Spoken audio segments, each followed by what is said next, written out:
Hello everyone, I am Indu Sangwan and once again welcome back to light your dreams.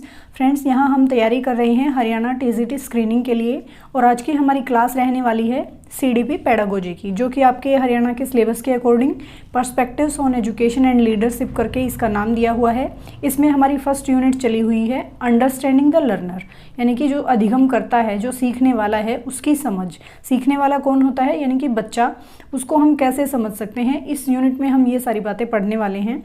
इसके unit के हमारे दो topic रहते हैं, अंडरस्टैंडिंग एडोलेसेंस और role of primary and secondary socialisation. आज हम ये यूनिट है जो कंप्लीट कर लेंगे और इसमें सबसे पहले हम देखते हैं किशोर अवस्था। एडोलेसेंस क्या होती है, उसकी क्या आवश्यकताएं हैं, नीड्स हैं, क्या चैलेंजेस हैं, ये सारी बातें आज हम यहाँ क्लियर करेंगे। तो देखते हैं, एक बार स्टार्ट करते हैं एडोलेसेंस से। किशोर अवस्था क्या होती है ये आपको पता होना चाहिए। सबसे पहले देखेंगे कि जो लैटिन वर्ड है एडोलेसियर, इससे बना है एडोलेसेंस। एडोलेसियर का मतलब क्या होता है, टू ग्रो अप, यानी कि बढ़ना, आगे बढ़ना, या टू मैच्योर, परिपक्वता की ओर जाना, परिपक्व होना, बढ़ना। अब इसको देखेंगे हम। ये मीनिंग आपसे पूछ सकते हैं कि एडोलेसियर का मीनिंग क्या होता है, तो टू ग्रो अप या टू मैच्योर, ये इसका मीनिंग होता है। हिंदी में किशोरावस्था हो गया। किशोरावस्था की हम दो चार जो मेन पॉइंट है ना, वो हम यहाँ पर डिस्कस कर रहे हैं। और इससे पहले मैंने जो ग्रोथ एंड डेवलपमेंट का चैप्टर है, वहाँ पर आपको जो ये किशोरावस्था है, इसको डिटेल में अच्छे से करा दिया था। यहाँ पर हम अब जल्दी इसको थोड़ा सा देख लेते हैं एक बार।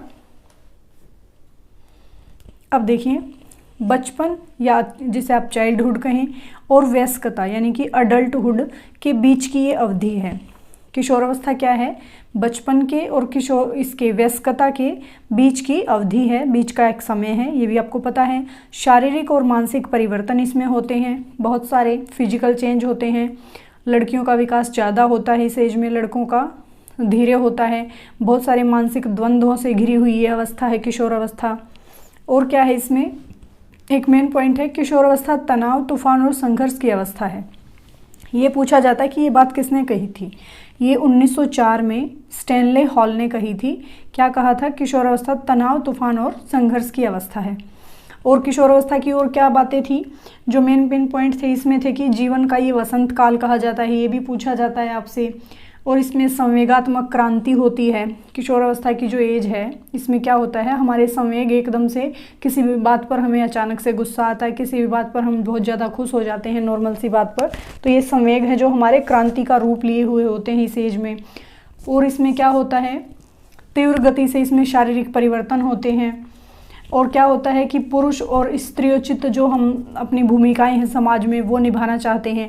यानी कि लड़कियां सोचती हैं कि हम बहुत अच्छी बने, जैसे कि लड़कियों की तरह, और लड़के सोचते हैं कि हम पुरुषों की तरह ही बहुत अच्छे बने। यानी कि जो जैसा है, जो भी, जैसे लड़की लड़की की तरह बनना चाहती है और पुरुष पुरुष की तरह, ये इसमें होता है। और क्या था, इसकी किशोरावस्था में था कि भाई अमूर्त चिंतन हम कर सकते हैं। बच्चा जब किशोरावस्था में आ जाता है तो अमूर्त चिंतन वो चीज़ों का कर सकता है। मूर्त और अमूर्त को आप इजीली कैसे याद रख सकते हैं कि मूर्त का मतलब, जैसे मूर्त होती है, किसी की तस्वीर होती है, आप उसको क्या करते हैं, देख सकते हैं अपनी आँखों से। और अमूर्त यानी कि जो अलग गया, मतलब नहीं है, यानी कि जो मूर्त रूप में आप जिसे नहीं देख सकते, वो क्या हो गया, अमूर्त। तो किशोरावस्था में हम क्या कर सकते हैं, चीज़ों को बिना देखे उसके बारे में चिंतन कर सकते हैं, ये होता है अमूर्त चिंतन। ठीक है, तो ये थी यहाँ पर किशोरावस्था से रिलेटेड कुछ बातें जहाँ से आपसे क्वेश्चन हो सकता है। अब नेक्स्ट हम देखते हैं कि नीड्स क्या हैं इसकी। नीड्स ऑफ एडोलेसेंस, किशोरावस्था की आवश्यकताएं क्या हैं। सबसे पहले है इसमें फिजिकल ग्रोथ, यानी कि शारीरिक जो विकास है हमारा, शारीरिक ग्रोथ होती है वो।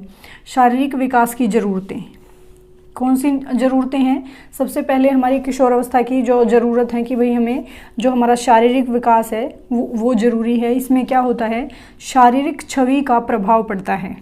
कैसे पड़ता है, जैसे आप देखेंगे, कोई देखने में कोई है, जैसे लड़का या लड़की जो भी हैं, अगर उनकी शारीरिक बनावट, शारीरिक छवि अच्छी है, दिखने में वो सुंदर दिखते हैं, तो उस चीज़ का बहुत इफ़ेक्ट पड़ता है। इसके अनुसार बता रहे हैं यहाँ पर कि जो नीड्स हैं हमारी फिजिकल ग्रोथ के हिसाब से, जो हमारी छवि होती है, शारीरिक बनावट होती है, उसका इफ़ेक्ट पड़ता है बच्चे पर इसमें किशोरावस्था में। यानी कि जो बच्चे ज़्यादा सुंदर नहीं होते हैं वो ये उनमें थोड़ी सी गिल्टी फील की भावना आती है। तो इस तरह से ये पॉइंट है यहाँ पर समझाने के लिए। नेक्स्ट है लड़कियों का फिजिकल डेवलपमेंट पहले होता है। बिल्कुल सही बात है कि जो लड़कियों का डेवलपमेंट है, शारीरिक विकास, लड़कों से 2-3 साल पहले वो मैच्योर हो जाती हैं। उनका शारीरिक विकास लड़कों से पहले हो जाता है, लड़कों का थोड़ा इसमें धीरे चलता है। और यहाँ पर एक पॉइंट आप और ध्यान रख लेना कि जो किशोरावस्था की एज होती है वो आपको 2 ऑप्शन में मिल सकती है, 12 से 20 मिलेगी या फिर 10 से 19 मिलेगी।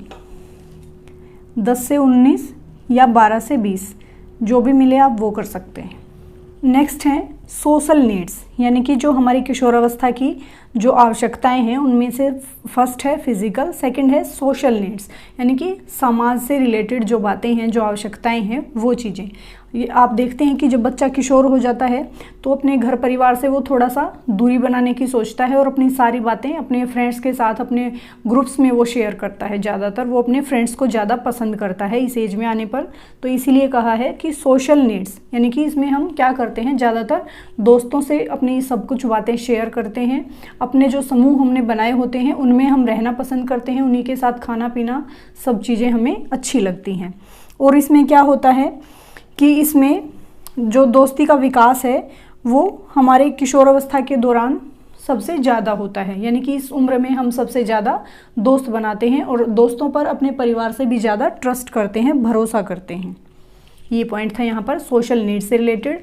नेक्स्ट है हमारा कॉग्निटिव नीड्स। जो हमारी कॉग्निटिव नीड्स हैं, संज्ञानात्मक जो आवश्यकताएं हैं, ये कॉग्निटिव होता है हमारे माइंड से रिलेटेड। यानी कि इसमें हम क्या करते हैं, थिंकिंग करते हैं, चीज़ों को सोचते हैं, अच्छे तरीके से सोचते हैं, उन पर विचार करते हैं, तर्क वितर्क करते हैं, यानी कि अपनी बातों को हम तर्क के साथ प्रस्तुत करते हैं, प्रेजेंट करते हैं, वितर्क करते हैं एक दूसरे के साथ, यानी कि अपनी बात को हम रखते हैं इस एज में। और बहस की स्थिति इस एज में ज़्यादा होती है, यानी कि हमारे विचार हैं एकदम से आक्रामक हो जाते हैं, हम दूसरे की सुनना कम चाहते हैं, बोलना ज़्यादा चाहते हैं। तो इस एज में ये कॉग्निटिव नीड्स है जो हमारी ये होती है। इसी के साथ इसमें और क्या होता है, बहुत ज़्यादा इसमें हमारे ये हो ही गया कि थिंकिंग, हमारी जो चिंतन की प्रक्रिया है उसमें ज़्यादा चेंजेस आते हैं। जो हमारा बौद्धिक रूप है वो बहुत ज़्यादा इसमें चेंज आते हैं, संज्ञानात्मक और बौद्धिक रूप से हम परिवर्तन इसमें यहाँ पर होते रहते हैं। नेक्स्ट है सेक्सुअल नीड्स हैं, जो हमारी यौन संबंधी जो हमारी ज़रूरतें हैं वो सब बातें। यानी कि जो मेंस्ट्रुअल ब्लीडिंग है लड़कियों में, ये सबसे पहले आप देखेंगे कि इसको आप, इस पॉइंट को आप अच्छे से कैसे समझते हैं कि जो लड़कियों में फर्स्ट टाइम मेंस्ट्रुअल ब्लीडिंग होती है उसको लेकर लड़कियां बहुत डर सी जाती हैं। यदि उनको पहले से नहीं बताया जाता तो इस चीज़ को लेकर वो ये सोचती हैं कि ये हमारे साथ क्या हो गया, ये कोई अपराध कर दिया हमने। तो इस तरह की थिंकिंग वो यहाँ पर लेती हैं। तो क्या करना चाहिए कि इसमें बच्चियों को उस एज में आने से पहले ही उनको समझा देना चाहिए, बता देना चाहिए, ताकि उनके आने पर एकदम से उनको डर ना लगे, वो किसी भी अपराध का अपने आप को शिकार ना माने। नेक्स्ट है फिर साइकोलॉजिकल नीड्स। साइकोलॉजिकल नीड्स कौन सी होती हैं हमारी, जो हमारी मनोवैज्ञानिक आवश्यकताएं होती हैं वो सारी। इसमें क्या आता है, हमारा व्यक्तिगत रूप से चीज़ें जो होती हैं वो चलती हैं इसमें, और परिवार से रिलेटेड बातें चलती हैं। साइकोलॉजिकल नीड्स में जैसे कि मनोवैज्ञानिक रूप से हम, यानी कि हमारा जो मन है यहाँ पर वो जुड़ा होता है। यदि हम मन से किसी बात से परेशान हैं, व्यक्तिगत रूप से भी परेशान हो सकते हैं वो, हम अपने परिवार से रिलेटेड कोई बात है हमारी घर की तो उससे भी परेशान हो सकते हैं। तो उस दौरान हमें क्या चाहिए कि ये हमारी आवश्यकता होती है कि कोई हमें सुनने वाला हो जिसे हम बता सकें। तो ये प्रॉब्लम है, जो मेन पॉइंट है कि वही मनोवैज्ञानिक में हमारी समस्याएं हैं जो 2-3 तरह से डिवाइड होती हैं। वो हमारी व्यक्तिगत समस्याएं हो सकती हैं, वो हमारे परिवार से रिलेटेड हो सकती हैं, वो हमारे रिलेशनशिप यानी जैसे हमारे फ्रेंड्स हैं तो उनसे रिलेटेड हो सकती हैं। ये होती हैं साइकोलॉजिकल नीड्स। नेक्स्ट है फिर स्कोलेस्टिक नीड्स, जो हमारी शिक्षा से संबंधित जो आवश्यकताएं हैं वो इसमें आती हैं स्कोलेस्टिक नीड में। जैसे कि इसमें शैक्षिक वातावरण होता है हमारा, वो कैसा है, उसका इफ़ेक्ट हमारे ऊपर पड़ता है। और इसमें क्या होता है कि कुछ बच्चे जिनको शैक्षिक वातावरण अच्छा नहीं मिलता, जिनके साथ भेदभाव किया जाता है, तो यहाँ पर क्या होता है, ऐसे कुछ बच्चे होते हैं जो स्कूल छोड़कर चले जाते हैं। तो ये नीड हमारी पूरी की जानी चाहिए। इस तरह से व्यवहार वातावरण बच्चे का नहीं होना चाहिए स्कूल में, जिससे कि वो परेशान होकर स्कूल छोड़ने पर मजबूर हो जाए। नेक्स्ट है इमोशनल नीड्स, यानी हमारी संवेगात्मक जो आवश्यकताएं हैं वो। इसमें क्या क्या आता है, आक्रामकता, उत्साही भाव, खुश होना या गुस्सा होना, ये जो हमारे संवेग होते हैं, संवेगों से रिलेटेड, कभी हम खुश होते हैं, कभी रोते हैं, कभी किसी बात पर अचानक से गुस्सा हो जाते हैं, कभी किसी बात पर खुश हो जाते हैं। तो ये हमारी क्या होती हैं इमोशनल नीड्स होती हैं, संवेगों से संबंधित जो आवश्यकताएं हैं ये होती हैं। तो ये थी हमारी नीड्स, जो किशोरावस्था की आवश्यकताएं थी, ये थी। अब नेक्स्ट करते हैं हम इसके चैलेंजेस, यानी कि जो किशोरावस्था आती है तो बच्ची के सामने क्या क्या चुनौतियां होती हैं। क्या क्या चुनौतियां होती हैं, सबसे पहले है मनोवैज्ञानिक विकास की चुनौतियां। जो बच्चियों का या बच्चों का, स्टूडेंट्स का कहें आप, जिसका भी कहें, मनोवैज्ञानिक विकास होता है, उसको लेकर उसमें चुनौतियां होती हैं, क्योंकि उसमें एक तरह से ये मानसिक द्वंद्व की प्रक्रिया होती है।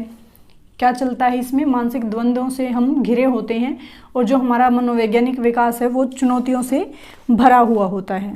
नेक्स्ट है शारीरिक विकास से रिलेटेड चुनौतियाँ इसमें होती हैं। शारीरिक विकास से संबंधित चुनौतियाँ कैसे, कि आप देखेंगे कि सेम एज के दो बच्चे हैं, यानी कि कोई बच्चा है जैसे 13-14 साल का है और दूसरा बच्चा भी उतनी ही एज का है, तो उनमें से कोई एक बच्चा जल्दी मैच्योर हो जाता है, उसकी हाइट उससे ज़्यादा हो जाती है। तो इस तरीके से जो दूसरा बच्चा है उसमें चुनौती के रूप में एक ये काम करता है, वो सोचता है कि ये एज तो इसकी मेरे जितनी है और हाइट इसकी मेरे से ज़्यादा है, तो ये भी उसके लिए एक चुनौती का रूप लिए रहता है उस बच्चे के लिए। और इस अवस्था में जो हमारी ऊंचाई है, वजन है और जो यौन विशेषताएं हैं उनमें तीव्र गति से परिवर्तन होते हैं, ये भी इसमें आप कह सकते हैं। और इसमें आप ये भी देखते हैं कि यदि हम इसमें शारीरिक विकास से संबंधित बात में हम अगर अच्छे से अपना खाना पीना अच्छे से नहीं लेते हैं, भोजन अच्छे से पौष्टिक भोजन नहीं करते हैं, तो क्या होता है, एनीमिया की जो इसमें है प्रॉब्लम बच्चों को ज़्यादातर हो जाती है। फिर नेक्स्ट है संज्ञानात्मक विकास से रिलेटेड चुनौतियाँ, यानी कि बच्चे के कॉग्निटिव डेवलपमेंट से संबंधित चुनौतियाँ बच्चे के सामने होती हैं। क्योंकि इस एज में बच्चा है जो बहुत ज़्यादा वो चीज़ों को सोचता है, और मुख्य रूप से इसमें वो क्या करता है, अमूर्त रूप से सोचने की क्षमता उसमें आ जाती है। चीज़ों को वो बिल्कुल खोजबीन करके ऐसे अपने आधार पर चीज़ों को बताना चाहता है, यानी कि कोई उसको बता देगा तो उस चीज़ के पीछे वो रीजन ढूंढता है कि ऐसा क्यों है, ऐसा कैसे हुआ, क्या ऐसा ही है जैसा इसने बताया है। तो ये सारी बातें यहाँ पर होती हैं, संज्ञानात्मक विकास से रिलेटेड बच्चे के लिए ये एक चुनौती का काम करती हैं। फिर नेक्स्ट है नैतिक विकास की चुनौतियाँ। मॉरल डेवलपमेंट से जो संबंधित चुनौतियाँ हैं वो होती हैं, जैसे इसमें हमारे मूल्य आ जाते हैं या व्यवहारगत अच्छी बातें आ जाती हैं, जो भी हमारे रीति रिवाज संस्कार हैं जो नैतिकता सिखाते हैं, हमें मॉरल वैल्यूज सिखाते हैं, उनसे संबंधित चुनौतियाँ बच्चे के सामने होती हैं। ये चोरी ना करना, झूठ न बोलना, ये सारी बातें यहाँ पर हम करते हैं कि इनसे संबंधित भी बच्चे के सामने ये चुनौतियाँ होती हैं। अगला है सामाजिक विकास की चुनौतियाँ, यानी कि सोशल डेवलपमेंट से संबंधित बच्चे के सामने चुनौतियाँ होती हैं। क्योंकि कोई बच्चा है जैसे वो कुछ बच्चे आपने देखे होंगे कि वो ग्रुप्स में या फिर समूह में ज़्यादा अच्छे से डिस्कस नहीं कर पाते हैं, बोलते नहीं हैं, या कुछ भीरू किस्म के होते हैं, डरपोक जिसे आप कह सकते हैं, यानी कि वो सबके सामने आकर बोलने में थोड़ा हिचकिचाते हैं, तो इससे उनका सामाजिक विकास है उस पर इफ़ेक्ट पड़ता है, वो प्रभावित होता है। तो ये क्या था, सामाजिक विकास की चुनौतियाँ थी। फिर संवेगात्मक विकास की चुनौतियाँ हैं जो कॉग्निटिव हमारे डेवलपमेंट से रिलेटेड हैं, इसमें वो आ जाती हैं सारी। कॉग्निटिव में जैसे थिंकिंग थी, तर्क वितर्क है किसी चीज़ का, अमूर्त रूप से सोचना, ये सब बातें कहाँ आती हैं, संवेगात्मक में। तो ये बच्चे के लिए एक चुनौती लिए हुए रहती हैं ये बातें, क्योंकि कई बार उनको बहुत ज़्यादा गुस्सा आ जाता है, तो इस तरह की जो एकदम से कोई भी वो निर्णय लेते हैं तो वो गलत हो सकता है। ये बच्चे के सामने एक चुनौतियों से भरा हुआ समय होता है। नेक्स्ट है अब किशोरावस्था की प्रॉब्लम्स यानी कि समस्याएं क्या होती हैं किशोरावस्था की। मेन रूप से इनको 2 पार्ट में डिवाइड कर सकते हैं आप। जैसे शारीरिक अपने शरीर से संबंधित समस्याएं हो सकती हैं किशोरावस्था में बच्चे की, परिवार से रिलेटेड हो सकती हैं, यहाँ से क्वेश्चन हो सकता है। तो शारीरिक विकास से शारीरिक जो अपने शरीर से रिलेटेड हो सकती हैं बच्चों की प्रॉब्लम्स किशोरावस्था में, उनमें क्या होता है, रंग होता है। जैसे कि किसी बच्चे का रंग ज़्यादा साफ़ नहीं है, फेयर कलर नहीं है, तो उसमें थोड़ा सा ये आ जाता है मन में कि मेरा कलर साफ़ नहीं है, तो ये बच्चे को इफ़ेक्ट करता है उसके शारीरिक रूप से। फिर है क्रोध की स्थिति, किसी बच्चे को ज़्यादा गुस्सा आता है, किसी को कम आता है, तो ये भी यहाँ पर डिपेंड करता है। नेक्स्ट है आकर्षण, यानी कि इसमें बच्चे का जो आकर्षण है, अट्रैक्ट होते हैं बच्चे एक दूसरे की तरफ, तो ये भी इसमें एक प्रॉब्लम्स है। यानी कि कोई बच्चा ज़्यादा सुंदर है, कोई दिखने में ज़्यादा सुंदर नहीं है, तो इस तरह से।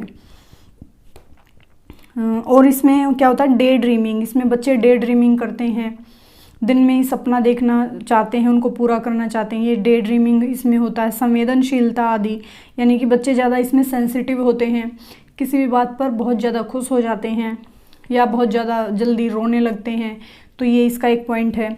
और उनका परिवार है जो उससे रिलेटेड समस्याएं कैसे होती हैं, जैसे किसी के परिवार की जो आर्थिक स्थिति है वो अच्छी नहीं है, इकोनॉमिक कंडीशन से वो सही नहीं है, तो इस तरह से बच्चे में प्रॉब्लम्स आती हैं। वो सोचता है कि बाहर कहीं जाता है या अपने फ्रेंड्स में बैठता है तो सोचता है कि थोड़ा सा उसको लगता है कि मेरे मम्मी पापा तो इतना अच्छा, हमारी आर्थिक स्थिति नहीं है और इनकी इतनी है अच्छी, तो इस तरह से बातें बच्चे को कहीं ना कहीं इफ़ेक्ट कर जाती हैं। लैक ऑफ कम्युनिकेशन, कुछ बच्चे हैं जो संपर्क नहीं कर पाते हैं, अच्छा संप्रेषण नहीं कर पाते हैं, यानी कि अपनी बातों को अच्छे से नहीं रख पाते हैं। कुछ तुलना है, जैसे कि कंपेयर करते हैं किसी से कि ये ऐसा है वो ऐसा है, तू अच्छा है तू बुरा है। अधिकार, यानी कि इसमें माता पिता का या फिर स्कूल में आप कह लीजिए टीचर्स का अधिकार सा हो जाता है बच्चे पर, तो इस तरह से ये भी उनको कई बार बच्चों को अच्छा नहीं लगता है इस एज में। तो ये होती हैं किशोरावस्था से रिलेटेड जो बच्चों की प्रॉब्लम्स होती हैं शारीरिक और परिवार से संबंधित। अब नेक्स्ट है इसके इंस्टीट्यूशनल सपोर्ट, यानी कि जो इम्प्लीकेशंस हैं, implications for designing institutional support, आप हिंदी में इसको कहेंगे संस्थागत जो रूपरेखा है उसको तैयार करने के लिए आवश्यकताएं और निहितार्थ। आवश्यकताएं तो हम नीड्स तो कर चुके, ये हैं इसके निहितार्थ। इंस्टीट्यूशनल सपोर्ट, इसमें क्या है, यानी कि इंस्टीट्यूट होती है कोई संस्था, सपोर्ट मतलब जो सपोर्ट देने के लिए काम करती है। इसमें क्या होते हैं, हमारे स्कूल होते हैं, कॉलेज होते हैं, यानी कि जो किशोरावस्था में हैं बच्चे, उनको कहाँ से सपोर्ट मिलता है, कहाँ से उनको हेल्प मिलती है, तो ये इस तरीके से आप इसको समझकर याद कर सकते हैं। स्कूल से मिलती है, कॉलेज से मिलती है, यूनिवर्सिटीज़ से मिलती है, सामुदायिक केंद्र से आप बहुत सीखते हैं इसमें, ये भी आपके एक हेल्प के रूप में कार्य करते हैं। सामुदायिक केंद्र होते हैं, जो स्वास्थ्य सेवाएं होती हैं, तो ये भी बच्चों की जानी चाहिए समय समय पर। किशोरावस्था में स्वास्थ्य सेवाएं उनको दी जानी चाहिए। और स्वास्थ्य सेवाओं से रिलेटेड आपसे क्वेश्चन हो सकता है, स्वास्थ्य सेवाओं के लिए क्या किया था कि 2014 से एक कार्यक्रम शुरू किया गया था और उसमें एक दोस्ताना सेवाएं, ये इस नाम से स्टार्ट किया गया था कार्यक्रम, दोस्ताना सेवाएं बच्चों के लिए, किशोरों के लिए। 2014 में पूछ सकते हैं ये आपसे। यहाँ पर था एक RKSK, इसकी फुल फॉर्म है राष्ट्रीय किशोर स्वास्थ्य कार्यक्रम। क्या है, राष्ट्रीय किशोर स्वास्थ्य कार्यक्रम, ये इसकी फुल फॉर्म है, ये आपको ध्यान रखनी है। किशोरों की समय समय पर स्वास्थ्य जाँच और उनको स्वास्थ्य सेवाएँ उपलब्ध कराने के लिए ये शुरू किया गया था 2014 में, ये आपको ध्यान रखना है। और इसकी फुल फॉर्म भी आपको ध्यान रखनी है। जो ये RKSK है, इसके थ्रू हमें मिला था 6A, यानी कि 6A से कुछ बनेगा, 6A हैं, उनसे कुछ भी बनता है, तो वो एक बार हम देख लेते हैं। ये 6A में से क्या 6 के 6 आपको पता होना चाहिए। ऑप्शन में आपको नहीं करके पूछ सकते हैं कि इसमें से कौन सा A नहीं होता, तो 6 के 6 आपको ध्यान रखने हैं। ये जो 6A है, RKSK जो ये मिशन था, एक राष्ट्रीय किशोर स्वास्थ्य कार्यक्रम, इसके थ्रू हमें मिले थे। इसमें सबसे पहला पॉइंट है अवेलेबिलिटी, यानी कि उपलब्धता। जो स्वास्थ्य सेवाएं हैं वो बच्चों को क्या की जाएं, किशोरों को समुदाय में उपलब्ध कराई जाएं, सही समय पर सभी किशोरों को स्वास्थ्य सेवाएं उपलब्ध कराई जाएं, ये इसका मतलब है। नेक्स्ट है फिर एक्सेसिबिलिटी, यानी कि अभिगम्यता। अभिगम्यता से आप क्या समझेंगे कि जो वो स्वास्थ्य सेवाएं हैं वो आसानी से बच्चों को मिल सके, यानी कि उनके आसपास हों, ज़्यादा दूर उनसे ना हों। किशोरों की जो स्वास्थ्य संबंधित सेवाएं हैं ये उनकी पहुंच के, उनके जो अभिगम्य यानी कि उनके आसपास हों, ज़्यादा दूर उनको इसके लिए ना जाना पड़े। नेक्स्ट है अप्रोचेबिलिटी, यानी कि पहुंच क्षमता।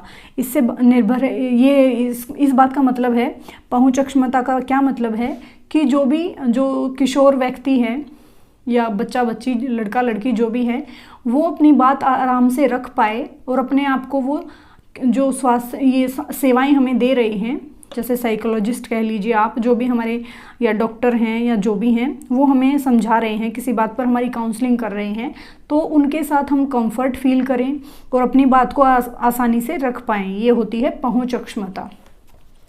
नेक्स्ट है फिर एक्सेप्टेबिलिटी, यानी स्वीकार्यता, एक्सेप्ट किया जाए हमारी चीज़ों को, यानी कि स्वास्थ्य जो सेवाएं हैं, ये देखभाल संबंधी सेवाएं इस ऐसे दी जानी चाहिए कि जिनसे जो किशोर हैं वो उनको स्वीकार कर सकें, यानी कि किशोरों के बच्चियों के हिसाब से उनको दी जाएं, जिससे कि किशोर व्यक्ति उन बातों को मान भी सके और उनको स्वीकार कर सके। नेक्स्ट है अप्रोप्रिएटनेस, उपयुक्त, यानी कि जो सही है। अप्रोप्रिएट का क्या मतलब होता है? जो बिल्कुल उपयुक्त है, जो ठीक है। इसमें क्या होना चाहिए? जो स्वास्थ्य देखभाल करने वाला है, हमारी जो देने वाला है, इसके बारे में हमें हमारी काउंसलिंग करने वाला है, उसको इसमें बिल्कुल उपयुक्त बातों का, सही बातों का, जो सही डाटा है उसका सारा रिकॉर्ड, सब कुछ उसको पता होना चाहिए, यानी कि उसको उस चीज़ की उपयुक्त जानकारी होनी चाहिए। जो भी वो हमें समझा रहा है, जो हमें बता रहा है, उसको उसका ठीक से ज्ञान हो और वो उस चीज़ को बताने में, करने में, समझाने में सक्षम हो। ये होता है अप्रोप्रिएटनेस। नेक्स्ट है अफोर्डेबिलिटी, सामर्थ्य। सामर्थ्य यानी कि किसी काम को करने की क्षमता, इसे आप कहते हैं। इसमें क्या होता है? जो इसमें धन भी होता है, तो किशोरों के लिए जो सेवा का प्रावधान है, जो उसकी लागत है वो ऊंची होनी चाहिए, यानी कि उसमें जो हमें समझा रहे हैं, किशोरों के लिए जो ये स्वास्थ्य सेवाएं दी जा रही हैं, उसकी लागत ऊंची होनी चाहिए और जो वो धन है उसका भी उचित मूल्य लगाया जाना चाहिए। ये है इसका सामर्थ्य का, यानी कि उसे हम अफोर्ड कर पाएँ, इतना वो होना चाहिए। काउंसलर, फिर नेक्स्ट ये थे हमारे 6A: availability, accessibility, approachability, acceptability, appropriateness और अफोर्डेबिलिटी। ये 6 के 6 पॉइंट आपको पता होने चाहिए। फिर एक इसमें हमारा जो ये है इंस्टीट्यूशनल सपोर्ट, इसमें आता है काउंसलर, यानी कि जिसे आप परामर्श कहते हैं, जो हमें परामर्श देता है, हमें हमारी काउंसलिंग करता है। काउंसलिंग क्या होता है कि किसी भी चीज़ के बारे में किसी भी अन्य व्यक्ति को समझाना, बुझाना, उसको सही रास्ता दिखाना, एक तरह से क्या होता है काउंसलिंग। अब नेक्स्ट है हमारा इस यूनिट का अंडरस्टैंडिंग द लर्नर यूनिट, जो फर्स्ट है, इसी का last topic, role of primary and secondary socialisation agencies ensuring home school continuity, यानी कि प्राइमरी, जो प्राथमिक और द्वितीयक या माध्यमिक कहें आप, जो समाजीकरण की जो एजेंसी हैं, उनका क्या रोल है, इसमें हम किस किस को शामिल करते हैं। जैसे हमारा घर है, स्कूल है, तो ये हमारा समाजीकरण कैसे करते हैं ये एजेंसीज। तो चलिए स्टार्ट करते हैं हम सोशलाइजेशन से। समाजीकरण क्या है? ये आप बचपन से ही पढ़ते सुनते देखते आए हैं कि समाज में रहता है मनुष्य, और मनुष्य एक सामाजिक प्राणी है। समाज के बगैर मनुष्य कुछ नहीं है। समाज से वो सब कुछ सीखता है, वैसा ही अनुभव करता है और फिर उसी की अभिव्यक्ति करता है। तो समाजीकरण यह एक ऐसी प्रक्रिया है जिसमें बच्चा या मनुष्य अपने समाज से व्यवहार, मूल्य, सिद्धांत, कौशल, विश्वास और ज्ञान को सीखकर उसकी अभिव्यक्ति करता है। यानी कि समाज से वो क्या सीखता है? समाज में रहता है, समाज को ही देखता है, उसी को सुनता है, तो ये सारी चीज़ें महसूस वहाँ करता है, तो व्यवहार भी वहीं से सीखता है। उसके जो मूल्य होते हैं, व्यवहारगत नीतिगत बातें होती है, सारी समाज से ही सीखता है। सिद्धांत सीखता है, स्किल्स सीखता है, कौशल और विश्वास भी वो समाज से ही सीखता है। बहुत सारा तरह का ज्ञान सीखता है। ये सब चीज़ें सीखकर उसी रूप में उनको अभिव्यक्त कर देता है। ये क्या होता है? समाजीकरण। अब हैं हमारी समाजीकरण की विशेषताएं, कैरेक्टरिस्टिक्स ऑफ सोशलाइजेशन। विशेषताएं क्या हैं, यानी कि समाजीकरण कैसा कैसा होता है, ये आप यहाँ पर देखेंगे। यह केवल अधिगम की प्रक्रिया नहीं है। ये पॉइंट इम्पोर्टेंट है, आ सकता है। यह केवल यानी कि जो समाजीकरण है उसे आप ये नहीं कह सकते कि बस ये एक अधिगम होता है। समाजीकरण में बहुत सारी चीज़ें होती हैं, वो खाली अधिगम की प्रक्रिया नहीं है। अधिगम मतलब सीखना, learning. This is not only a learning process. ये केवल सीखना नहीं है, ये बहुत कुछ है। इसमें बहुत सारी चीज़ें होती हैं। क्या क्या होती हैं? समाज में औपचारिक या अनौपचारिक भागीदारी होती है, यानी कि जो भी हम समाज में रहते हैं, सभी मनुष्य, सभी प्राणी, बच्चे, बूढ़े, सभी आदमी क्या करते हैं, सभी का समाज में योगदान होता है, चाहे वो औपचारिक रूप से हो चाहे अनौपचारिक रूप से। ये किसी भी रूप में हो सकता है, बट होता सभी का है। नेक्स्ट है व्यक्तित्व भूमिका, यानी कि जो हमारा पर्सनैलिटी है, हमारा व्यक्तित्व कैसा है, उसकी भूमिका समाज में मेन रहती है, वो इम्पोर्टेंट रहती है कि हम जो हमारा व्यक्तित्व है, हम कैसे हैं, समाज हमें किस नज़रिए से देखता है। तो ये बात है जो समाज के लिए मायने रखती है। नेक्स्ट पॉइंट है लाइफ लॉन्ग प्रोसेस। जो समाजीकरण है वो एक जीवन भर चलने वाली प्रक्रिया है। क्यों? क्योंकि आप जब तक रहेंगे दुनिया में, जीवित जब तक आप रहेंगे, तो आप कुछ ना कुछ सीखते रहेंगे और आपका समाजीकरण होता रहेगा। यानी कि कहीं या किसी समाज में तो आप रहेंगे ही ना, तो समाज से क्या होगा, समाजीकरण होगा। तो इसलिए ये क्या है, लाइफ लॉन्ग प्रोसेस है।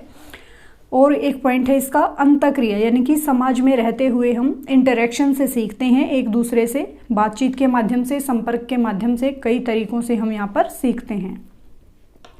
अब आते हैं इसके कंपोनेंट्स, यानी कि इसके घटक क्या हैं। समाजीकरण के घटक हैं 4। कौन कौन से? Targeted person. टारगेटेड पर्सन मतलब कि जो जिसे लक्ष्य किया गया है, जिसे एम लक्ष्य बनाया गया है, ऐसा व्यक्ति। वो कौन होता है? जिसे यहाँ पर आप इसको ऐसे समझेंगे कि जो बच्चा है ना, जो सीखता है, जो स्कूल जाता है, या बच्चा भी समझ लीजिए आप, या खुद को भी आप यहाँ पर रखकर समझ सकते हैं कि यानी कि जिसे हम कुछ सिखा रहे हैं, जो कुछ सीख रहा है ना, वो है टारगेटेड पर्सन। ये इसका फर्स्ट घटक होता है, पहला कंपोनेंट है टारगेटेड पर्सन, यानी कि जिसको कुछ सिखाया जा रहा है, कुछ समझाया बुझाया बताया जा रहा है, वो होता है टारगेटेड पर्सन। ठीक है। नेक्स्ट होता है एजेंट। एजेंट कौन होता है? जो बता रहा है। क्या बात ध्यान रखनी है आपको? जिसको बताया जा रहा है, जैसे स्कूल में बच्चा है, उसको हम सब समझाते हैं, टीचर समझाते हैं, तो बच्चा क्या है? टारगेटेड पर्सन है। एजेंट क्या है? जो उसके टीचर हैं, जो सिखाने वाले हैं, जो उसको बताने वाले हैं, पढ़ाने वाले हैं, वो क्या हैं? एजेंट हैं। फिर है इंटरेक्शन, ये यहाँ पर टी है, गलती से ये रह गया। इंटरेक्शन। इंटरेक्शन क्या होता है? जो हमारी अंतःक्रिया होती है टीचर और स्टूडेंट के बीच, या फिर आप जिससे भी समझ रहे हैं और जो भी समझ रहे हैं, एक दूसरे के साथ जो बातचीत कर रहे हैं, वो बातचीत ही क्या होता है? इंटरेक्शन, अंतःक्रिया। लास्ट घटक होता है रिजल्ट, आप जिसको कहेंगे आउटकम, यानी कि आपने जो भी सीखा उसको आपने कैसे यूज़ किया समाज में, उसको आप कैसे लेकर आए, कैसे उसको प्रेजेंट किया, कैसे अभिव्यक्त किया, तो वो उसका जो परिणाम निकल के आया वो क्या होता है? Outcome, result. नेक्स्ट है समाजीकरण के चरण और कारक, आप इनको कह सकते हैं। यानी कि इसमें ये बताया है कि जो हमारा समाजीकरण है वो हमारी एज के हिसाब से कैसे कैसे होता है, कहाँ कहाँ से हम सीखते हैं, कहाँ कहाँ से हमारा समाजीकरण होता है। तो इसमें एज के हिसाब से डिवाइड किया है। सबसे पहले है बाल्यावस्था में। बाल्यावस्था में हमारा समाजीकरण कौन करता है, कहाँ से होता है, किसके साथ रहने से होता है, ये बताया है।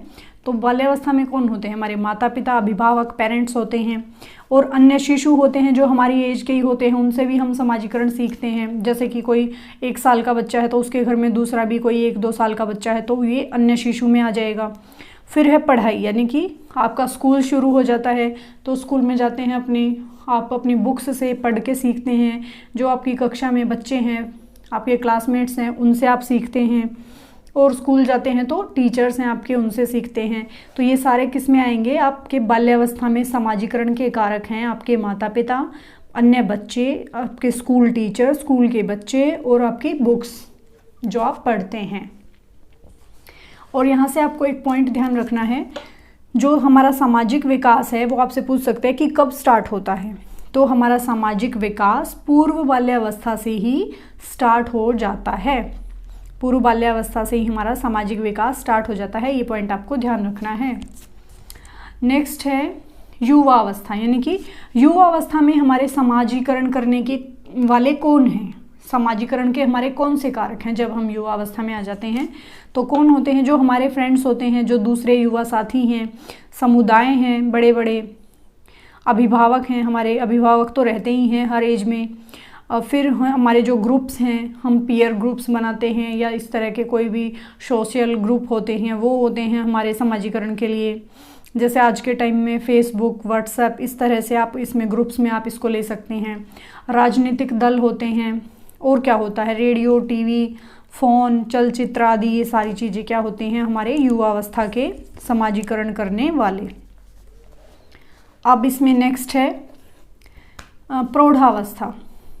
अब प्रौढ़ावस्था में हम किन से सीखते हैं, कहने का मतलब ये है प्रौढ़ावस्था में हमारा समाजीकरण कौन करता है, कौन करता है, हमारा घर परिवार, वो तो हमारे हर अवस्था में ही रहता है, घर परिवार करता है, बच्चे हैं, बट ये है ना प्रौढ़ावस्था में ज़्यादा समाजीकरण करने वाले कारक हैं हमारा घर परिवार, बच्चे, यानी कि हमारे बच्चे हैं, जो हमारा आस पड़ोस है जो वो है, मंदिर हैं, चर्च आदि हैं, ये सारी चीज़ें, और व्यावसायिक ग्रुप हैं, ये सारे किस में आएंगे, प्रौढ़ावस्था में। नेक्स्ट हैं प्रिंसिपल्स, यानी कि प्रिंसिपल्स ऑफ सोशलाइजेशन, जो समाजीकरण है उसके सिद्धांत क्या हैं, क्या सिद्धांत है, इसके 3-4 सिद्धांत हैं, इनको देख लेते हैं एक बार। फर्स्ट है सामाजिक रीति रिवाज, परंपरा इत्यादि से समाज के न्यू मेंबर्स को परिचित करवाना, ये हमारा क्या है, प्रिंसिपल है सोशलाइजेशन का। यानी कि जो समाज में हम रीति रिवाज सीखते हैं, जो हमारी परंपराएं हैं, वो सब बातें हम किससे सीखते हैं, हमारे न्यू मेंबर, सीखते नहीं हैं, किसको सिखाते हैं, यानी कि जो जो हमारे समाज में नए व्यक्ति जुड़ते जाएंगे उन सबको हम अपनी समाज की पहले की बातें जो हमें पता है वो सिखाते हैं। एक तो ये प्रिंसिपल है इसका। नेक्स्ट है सामाजिक संबंध तथा व्यक्तिगत विकास पर संबंधों का प्रभाव, यानी कि हमारे आपस में समाज में एक दूसरे के साथ सब रिलेशन कैसे हैं, और उन जो हमारे संबंध हैं एक दूसरे के साथ, उनका इफेक्ट पड़ता है हमारे पर्सनैलिटी पर, हमारे पर्सनल डेवलपमेंट पर इसका इफेक्ट पड़ता है। ये भी एक प्रिंसिपल है समाजीकरण का। नेक्स्ट है सामाजिक संपर्क प्रक्रिया के द्वारा शिक्षा का नेतृत्व, यानी कि हम कितना हमारा सामाजिक संपर्क हम कर सकते हैं, समाज में हम हमारा कम्युनिकेशन है जो वो कैसा है, उसके द्वारा भी हम क्या कर सकते हैं, शिक्षा का नेतृत्व कर सकते हैं।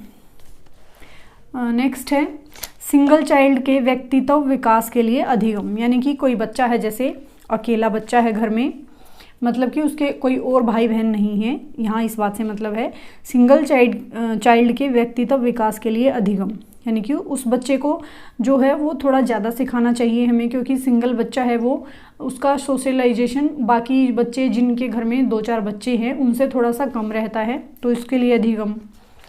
नेक्स्ट है समाज के बदलते परिवेश के अनुसार अनुकूलन सीख, क्योंकि समाज है जो वो दिन प्रतिदिन देखिए आप बहुत सारी चीज़ें बदलती जा रही हैं, तो उसके अनुसार हमें अनुकूलन करना आना चाहिए।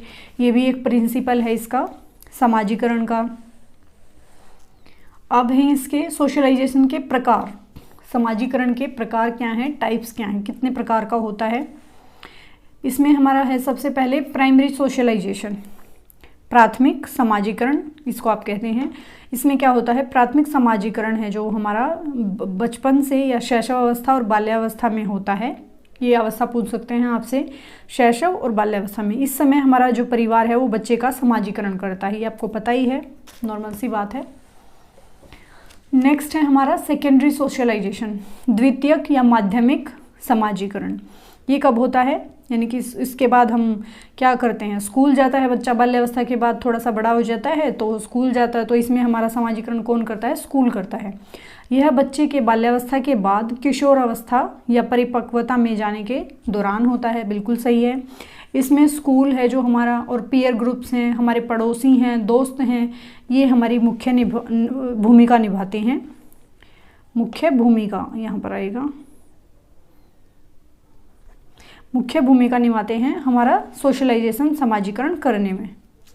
अब नेक्स्ट है डेवलपमेंट सोशलाइजेशन, विकासात्मक जो हमारा है विकासात्मक समाजीकरण, वो क्या होता है, सामाजिक संस्थाओं में हम अनेक प्रकार के क्या सीखते हैं, कौशल सीखते हैं। सामाजिक संस्थाएं बनी होती हैं, जैसे कई बार ऐसे आपने देखा होगा कि कुछ इंस्टीट्यूट बना दिए जाते हैं, वहाँ पर संस्थाएं बना दी जाती हैं, वहाँ पर आपको बहुत सी एक थोड़ी सी रिजनेबल सी फीस में आपको चीज़ें सिखाई जाती हैं, स्किल्स सिखाई जाती हैं। तो इस तरह के जो वो हैं इसमें डेवलपमेंटल जो आपका सोशलाइजेशन है इसमें आ जाते हैं।